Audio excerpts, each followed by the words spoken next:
শয়তান আল্লাহকে চ্যালেঞ্জ দিয়েছিল, আল্লাহ আপনি তো জান্নাতে ঢোকাতে পারবেন না, এতগুলো জান্নাত কেন বানালেন? জাহান্নাম আরো বেশি হলে ভালো হতো।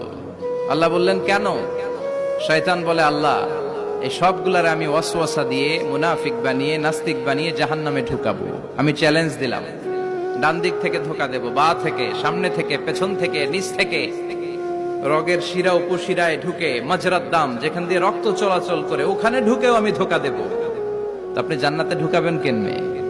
আল্লাহ বললেন তুমি আমারও চ্যালেঞ্জ দাও, এত বড় সাহস?